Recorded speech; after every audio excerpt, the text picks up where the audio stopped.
Good evening. This is Atheist History Week, and I'm John Rafferty, president of the Secular Humanist Society of New York, and also a proud and active member of New York City Atheists, which produces this show. Each week at this time, we look at the week's anniversaries in the history of free thought. Atheism, agnosticism, secularism, humanism, rationalism, what have you-ism. We discuss notable people, the famous, the infamous, and the not-so, who were born or died or achieved something significant in regards free thought during this calendar week. We also look at significant events that took place in this week in history, court cases, publishing dates, religious riots, burnings at the stake, and other religious and faith-based fun and games. Well, we're up to the third week in July, and let's start this evening with that word free thought, because we can actually trace its beginning. It was coined by Anthony Collins,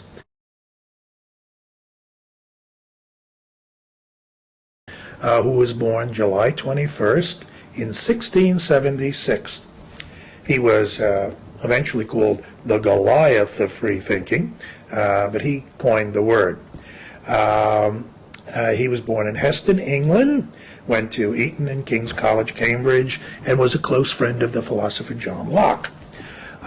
He moved in a circle of easygoing free thinkers, as he called them, and he wrote an essay concerning the use of reason, which was published in 1707, and of course the use of reason was not considered, too great an idea by the religious of the time. So he got into public debates. He was a well-known debater, and in his 1713 book, Discourse of Free Thinking, popularized that term.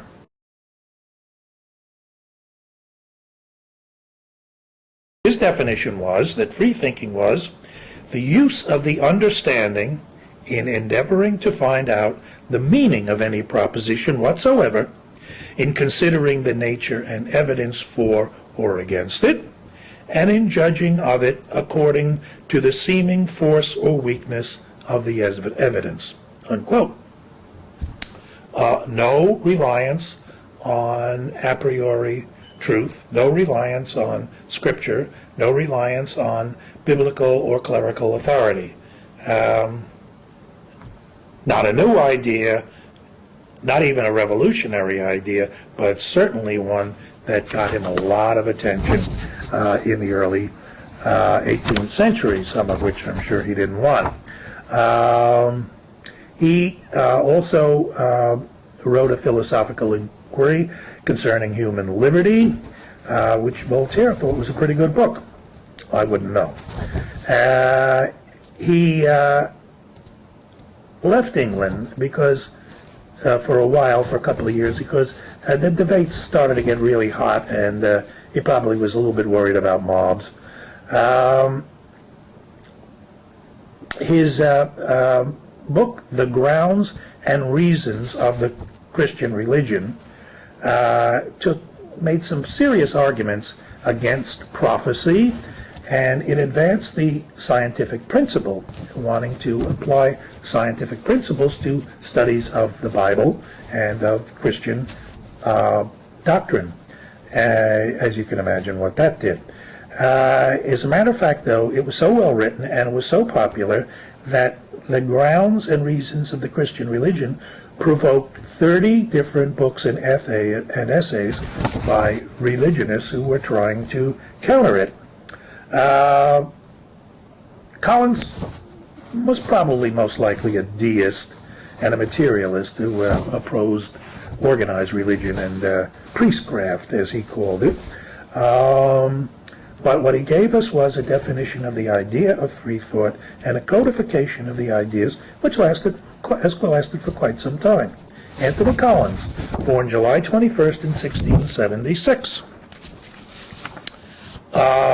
quite a bit later, although a long time ago for us, in 1889, on July 20th, E. Haldeman Julius was born in Philadelphia. Immigrants. He had odd-job work as a teenager. In those days, hustle, go to work.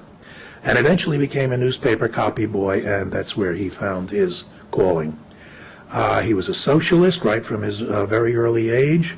He educated himself with the books he read at the Socialist Party headquarters, and which were not only on economics and socialism, but on free thought, there's that word again, and philosophy. He took off from Philadelphia in 1906 at the tender age of 17 and headed for New York. Gee, like so many others. He met his self-education, the Freedom from Religious Foundation says, continued when he, a sympathetic librarian at a girls' school in Tarrytown, where he found work, introduced him to visiting dignitary Mark Twain. And Emmanuel, the E is for Emmanuel, Emmanuel and E. Haldeman Julius. His first attributed article was titled Mark Twain Radical, and was published in a socialist periodical in 1910. He met other big-timers of his time, like Jack London, and he met his wife-to-be, Marcette Haldeman, an actress and heiress in New York, and followed her home to Girard, Kansas, where he worked for a socialist weekly. And Marcette's aunt, by the way, was Jane Addams of the Hull House. They had a daughter, a son, and a foster daughter, and at Jane Addams' suggestion, they combined their names, which is why he is Haldeman-Julius, and she was Haldeman-Julius. The little socialist press eventually bought, and he turned out a series of books called the People's Pocket series, which is really why we're talking about them today. These are inexpensive paperbacks, later renamed the Little Blue Books because of their appearance, and these reprinted the classics in editions cheap enough for a working man or woman to buy. And every one of them had a bonus page in it of E. Haldeman Julius's own non-religious views. And then in 1925 he launched the Big Blue Books, where he published new stuff. He revolutionized the publishing industry, bringing avant-garde authors to the masses, but his radical politics, including attacks against President Herbert Hoover and FBI Chief J. Edgar Hoover, got him into a lot of trouble with the FBI. He turned right around and slammed back at them in print. And he got into big trouble when he published Joseph McCabe's allegations, which later turned out to be true, of the collaboration of the Vatican with Nazi Germany during World War II. So J. Edgar Hoover's IRS did a 20-year investigation, and was finally able to come up with a conviction of tax evasion this big, and it was on appeal when he was Emmanuel Haldeman Julius was found drowned in his swimming pool later that year. So he never served the time, which probably ticked off J. Edgar something fierce. At any rate, E. Haldeman Julius, who in The Militant Atheist wrote of the unknowable. It is natural that people should differ most and most violently about the unknowable. There is all the room in the world for divergence of opinion about something that, so far as we can really realistically perceive, does not exist. E. Haldeman Julius, born July 20th in 1889. One of the most significant events of American history of the 19th century took place on July 19th and 20th in Seneca Falls, New York.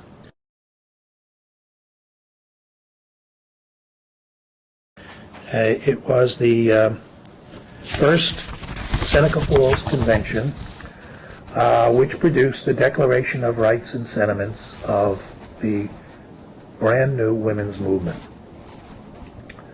This was the first women's rights convention, and it was organized by feminist and free thinker Elizabeth Cady Stanton, who was born in 1815 and lived to see the 20th century.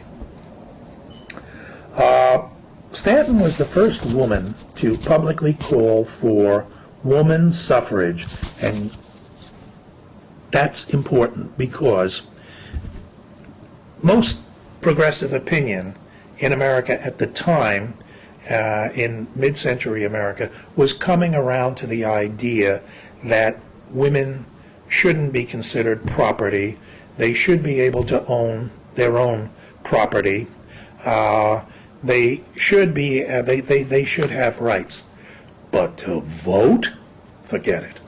And Elizabeth Cady Stanton jumped right out in front of the whole thing and said, "No, no, no.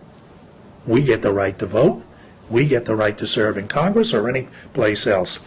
And she forced.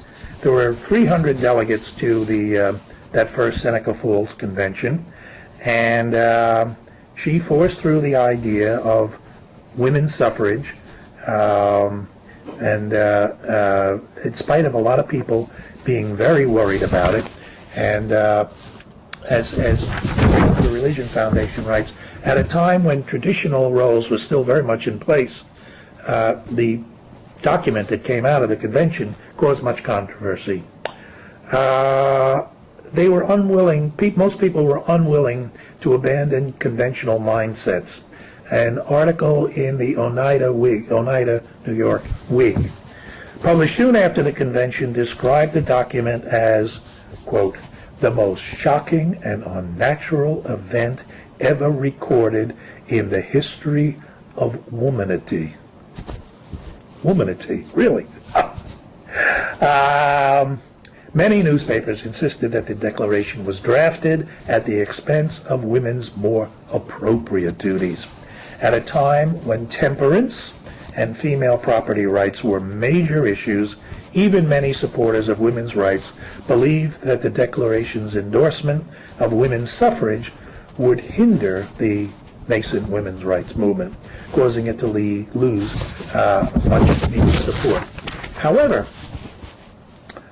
under the leadership of Elizabeth Cady Stanton, and with backing by very important moral force at the convention as well, Frederick Douglass, the escaped and self-educated slave African-American who had become an important leader, moral leader as well as political leader in mid-century America. She got the 100 out of the some 300 attendees who were at the convention. 100 of them signed the declaration. 68 women and 32 men. Elizabeth Cady Stanton, who said she felt that the memory, I'm quoting now, "the memory of my own suffering of a religious upbringing has prevented me from ever shadowing one young soul with the superstition of the Christian religion." And who also said, "I decline to accept Hebrew mythology as a guide to 20th century science."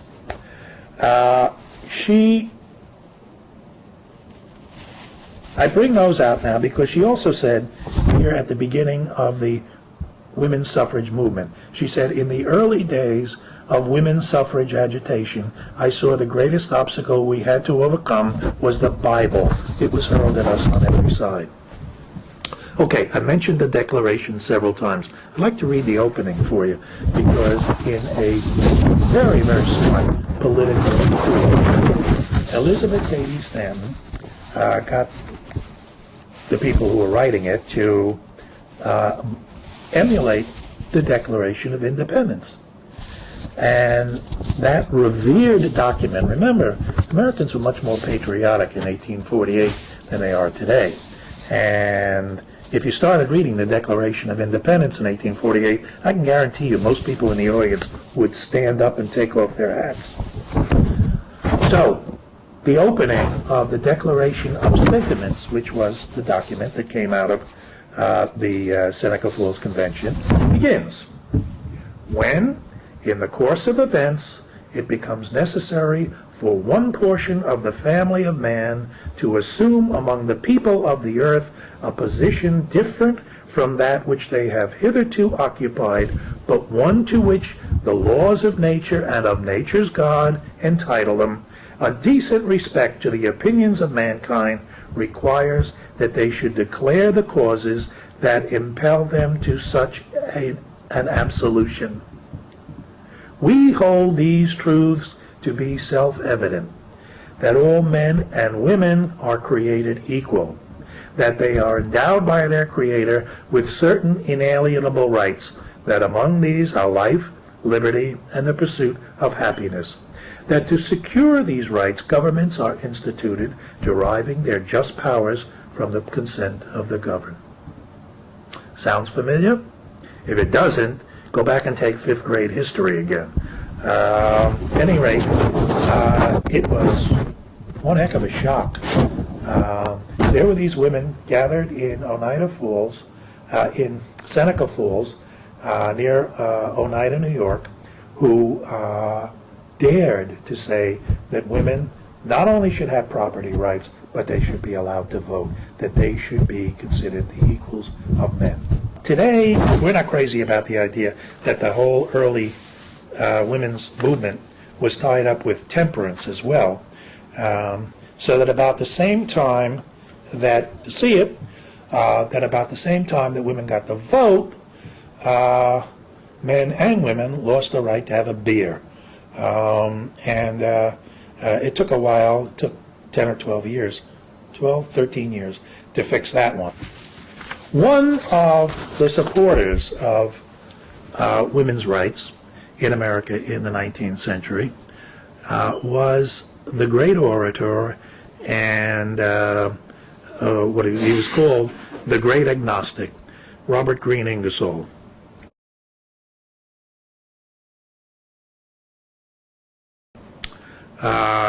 Ingersoll died on July 21st in 1899, which is why we're including him in this week's Week in Atheist History.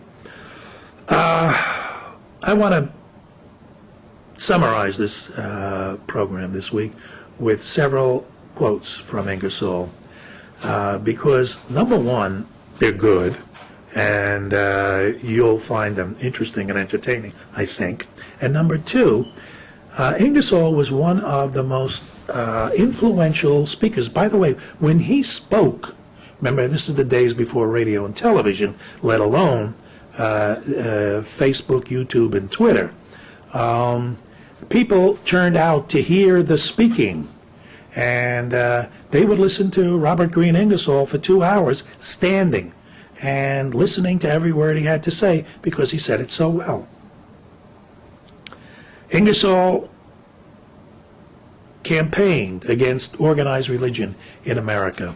And even though he did, the Republican Party wanted him to run for governor of Michigan. They wanted him to accept other party posts. Remember, the Republicans at the time were the anti-slavery Republicans, not the George W. Bush Republicans. Here's one I particularly like from 1872 in a book called, or one of Ingersoll's many books called The Gods. We have heard talk enough.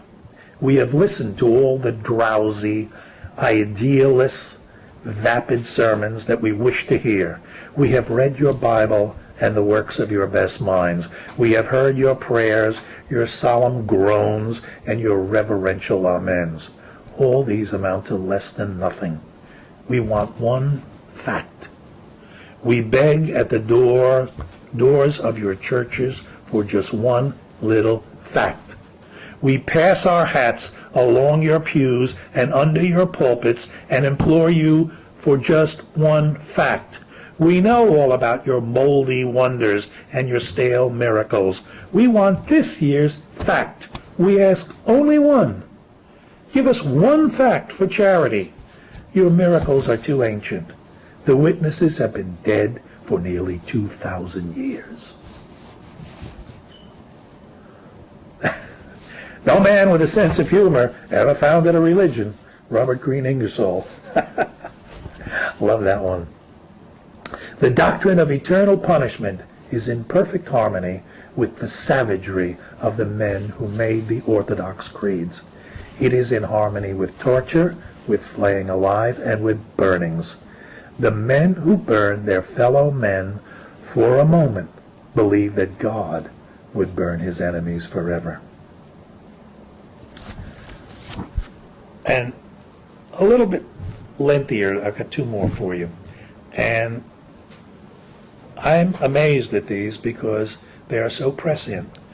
Writing well over 100 years ago, they could be applied to the political scene today.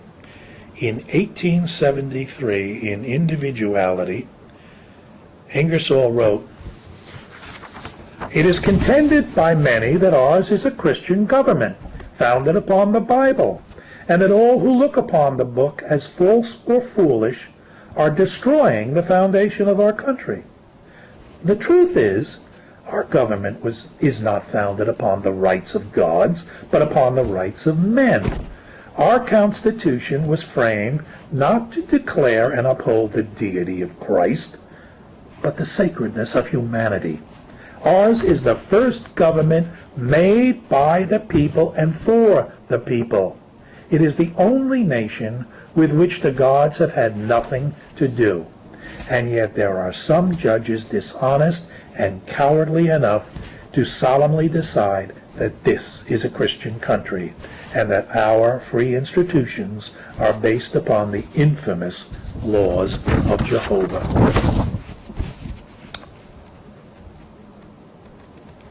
And in Some Mistakes of Moses, a few years later, he wrote, and again applies to today, "Churches are becoming political organizations.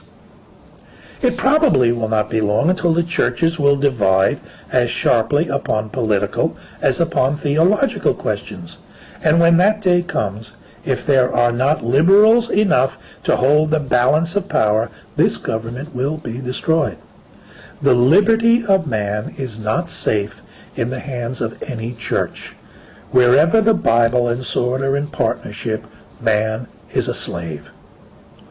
All laws for the purpose of making man worship God are born of the same spirit that kindled the fires of the auto da fe and lovingly built the dungeons of the Inquisition. All laws, I can't help it, I gotta or of Guantanamo.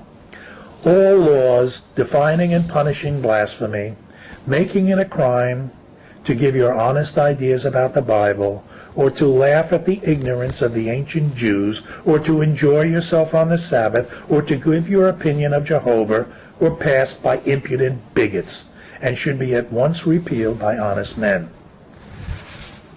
An infinite God ought to be able to protect himself without going in partnership with state legislatures. Certainly, he ought not to act that laws become necessary to keep him from being laughed at. No one thinks of protecting Shakespeare from ridicule by the threat of fine and imprisonment. It strikes me that God might write a book that would not necessarily excite the laughter of his children. In fact, I think it would be safe to say that a real God could produce a work that would excite the admiration of mankind. Surely, politicians could be better employed than in passing laws to protect the literary reputation of the Jewish God. Robert Green Ingersoll, who died July 21st, 1899. That's been This Week in History, the third week in July. Atheist History, the third week in July.